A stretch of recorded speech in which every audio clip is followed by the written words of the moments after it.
That's all trip. இது ஒரு auto மற்றும் கேப் புக்கிங் ஆப். சின்ன டவுன்களுக்கு விசேஷம், கோயில், குளம்னு டூர் போறவங்க ஆட்டோ கேப் கிடைக்காம ரொம்ப கஷ்டப்படுவாங்க. அவங்களுக்கு இந்த ஆப் ரொம்ப பிரயோஜனமா இருக்கும். கீழே டிஸ்கிரிப்ஷன்ல இருக்க லிங்கை கிளிக் பண்ணி தட்ஸ் ஆல் ட்ரிப்பை டவுன்லோட் பண்ணிக்கோங்க.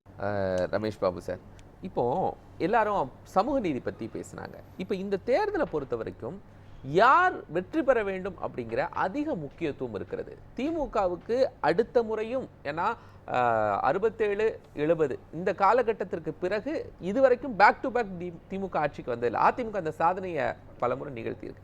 திமுக அந்த இது இருக்கா? அடுத்தபடியாக தன்னுடைய பொறுப்புகளை, கட்சி கட்டமைப்பு, மகனுக்கான அடுத்த அதிகார பகிர்வு, இதெல்லாம் கொடுக்கணுங்கிற தேவை இருக்கா? அல்லது எடப்பாடிக்கான ஒரு பிரச்சனை இருக்கு, தொடர்ந்து தோல்விகள், இப்போ வெற்றி பெற்று ஆக வேண்டும். யாருக்கு இதுல முதன்மையானதா இருக்குன்னு நினைக்கிறீங்க? முதன்மையான ஏறத்தாழ 4 முனை போட்டி தமிழ்நாட்டில் வரும் சட்டமன்ற தேர்தலில் உறுதியாயிருச்சு.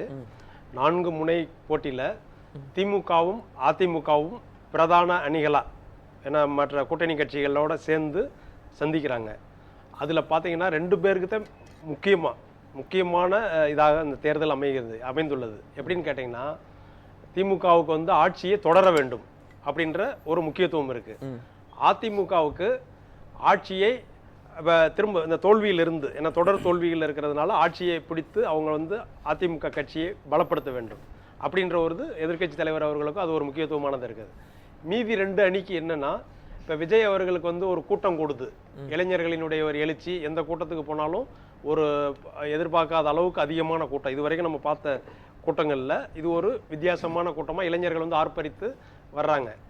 ஆனால் அவருக்குள்ள நெருக்கடி என்னன்னு கேட்டீங்கன்னா, அவங்களும் கணிசமான ஓட்டு வாங்கணும். இப்போ அவங்க வந்து ஜெயிக்கிறதுக்கான, ஆமா, அவங்களுக்கு ஜெயிக்கிறத வாய்ப்பை தாண்டி இதை இப்போ ரசிகர்களா இருக்காங்கன்னு எல்லாருடைய விமர்சனமும் இருக்கு இல்லையா, இதை எப்படி வாக்கா மாத்த போறாங்க அப்படின்ற ஒரு முக்கியத்துவம் அவங்களுக்கு இருக்கு. அவங்களுக்கு அந்த இது இருக்கு சார். இப்போ ஆட்சி நீங்க சொன்னீங்க, திமுக அதிமுக தொடர்ந்து தோல்வியா இருக்கக்கூடிய அதிமுகவுக்கு மீண்டும் ஆட்சியில வரணுங்கிற தேவையா, திமுகவுக்கு தேவையா அப்படிங்கிறது? ஆமா, திமுகவுக்கு ரொம்ப முக்கியம் தான். ஏன்னா இதுவரை திமுகவுக்கு அதிகம் இல்லை.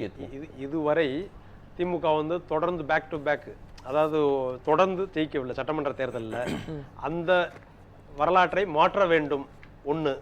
அடுத்து அவர்கள் வந்து 2021 தேர்தலை சந்திக்கும் பொழுதே அடுத்த 10 ஆண்டுகள் இலக்கு அப்படின்னு சொல்லி தான் முதலமைச்சர் வந்து கொள்கைகளை அறிவித்து விட்டார். ஏன்னா 10 வருஷம் நம்ம இருக்கணும், இந்த பொருளாதார வளர்ச்சியிலையோ அல்லது $1 trillion எக்கானமி இருக்கு இல்லையா, அந்த ஒரு இலக்கு வச்சு செயல்பட்டு கொண்டிருக்கிறாங்க.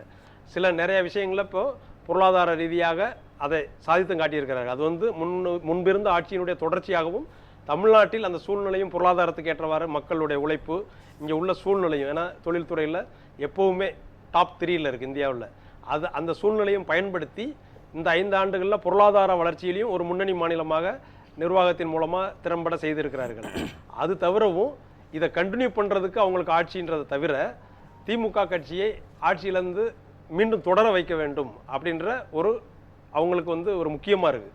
ஏன் அதான் சார், இப்போ இதெல்லாம் செஞ்சுட்டாங்க, அப்போ ஆட்டோமேட்டிக்கலா தொடர்ந்துரும்ல. அப்போ ஆட்சி தொடர்றதுல ஏதோ ஒரு இடத்துல திமுகவுக்கு சிக்கல் இருக்கும்ல, டவுட்ஃபுல் லைன்ஸ் இருக்கும்ல. என்ன டவுட்ஃபுல் லைன்ஸ் திமுகவுக்கு இருக்கு? நம்ம ஆட்சிக்கு வர முடியாதோ ஒருவேளை, அந்த சில காரணங்கள் என்ன? இல்லை, எந்த ஒரு கட்சிக்குமே வந்து ஆட்சியில் இருக்கிற கட்சிக்கு பயம் அப்படின்றது ஒரு பொதுவானது. ஏன்னு கேட்டீங்கன்னா, அது வந்து ஆன்டி இன்கம்பன்சி இருக்கும் ஒரு பர்சன்டேஜ். நீங்க வந்து முதல் ஆன்டி இன்கம்பன்சியும் இருக்கு, ப்ரோ இன்கம்பன்சியும் இருக்கு. அது எப்படின்னு சொல்றேன்னா, 4 அணிகளாக பிரிவதால் இதுவரைக்கும் நம்ம கண்ட தேர்தல், சந்திச்ச தேர்தலில் நான் உங்கள்கிட்ட கேட்குறது சார், ப்ரோ இன்கம்பன்சி ஒரு பக்கம் வச்சுப்போம், திமுக இருக்கக்கூடிய அந்த பயத்திற்கான லைன்ஸ் இருக்கு இல்லையா, அது டவுட்ஃபுல் லைன்ஸ் ஏறினாலான்னு கேட்குறேன். என்னென்ன வழிகளில் அவங்க டவுட் பண்ணுறாங்க? இல்லை, டவுட்ஃபுல் வந்து இப்போ கூட்டணி ஒரு இது வரைக்கும் வந்து கடந்த 2-3 தேர்தல்லையும் கூட்டணி வந்து இன்டாக்டாக எந்தவித சலசலப்பு இல்லாமல் முன்கூட்டியே வந்து முடிவு பண்ணி கரெக்டாக இருந்தது. இப்போ காங்கிரஸ் வந்து ஒரு ஆப்ஷன் இருக்கிறதுனால அவங்களுக்கான ஒரு வாய்ப்பை பயன்படுத்தி இந்த ஆட்சியில் பங்கு அப்படின்னு கேட்கறதுனாலையும், ப்ளஸ் இன்னைக்கு கூட பார்த்தீங்கன்னா மேலிட பொறுப்பாளர், இது வரைக்கும் வந்து நிர்வாகிகள் அல்லது எம்பிக்கள் பேசிகிட்டு இருந்தாங்க. ஆனால் மேலிட பொறுப்பாளரே இன்று வெளியான ஒரு ஆங்கில ஊடகத்தில் பேட்டி கொடுத்துருக்காரு, ஒரு டஃப் பார்கெயின் போகுது. இப்போ கூட்டணியே வந்து வருமா வராதா அப்படின்னு கிறிஸ்டியோடங்கர் சொன்னாங்க. எஸ், இன்னைக்கு சொல்லியிருக்காங்க. ஏன்னா வெளியிட்டிருக்காங்க நியூ இந்தியன் எக்ஸ்பிரஸில்.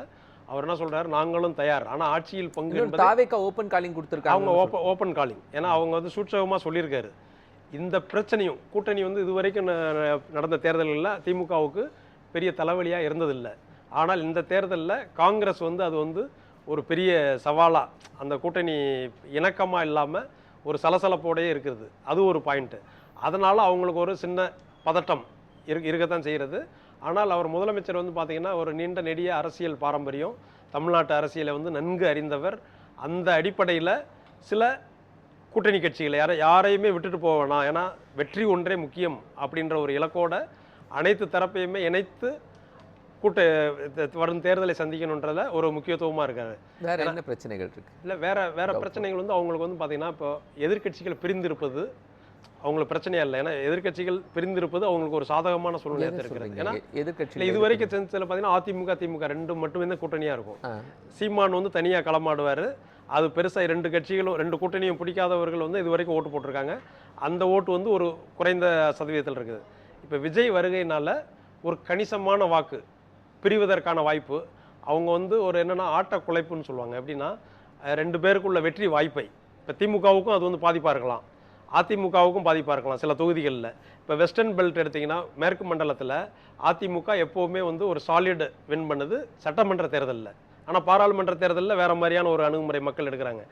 அந்த தேர்தலில் சட்டமன்ற தேர்தலில் ஒரு கன்சால்டேட் பண்ணக்கூடிய வாக்கு வங்கியை பாஜகவும் அதிமுகவும் மேற்கு மண்டலத்தில் ஒரு வலுவான கட்சியாக இருக்கிறது. அதில் என்ன மாதிரியான டேமேஜ், ஏன்னா ஆன்டி டிஎம்கே ஓட்டை விஜய் வந்து குறி வைக்கிறார். ஏன்னா அவர் குறி வைக்கிறதுனா ஆன்டி டிஎம்கே, அது ஆட்டோமேட்டிக்காக எங்கன்னா அதிமுக கூட்டணிக்கு போகக்கூடிய ஒரு சூழ்நிலை இருந்ததை விஜய் வருகையால் அது பாதிக்கப்படக்கூடிய வாய்ப்பு உள்ளது. அதை நம்ம வந்து எலெக்ஷனுக்கு பிறகுதான் நம்ம வந்து அது பாதிச்சிருக்கா இல்லையான்றது சொல்ல முடியும்.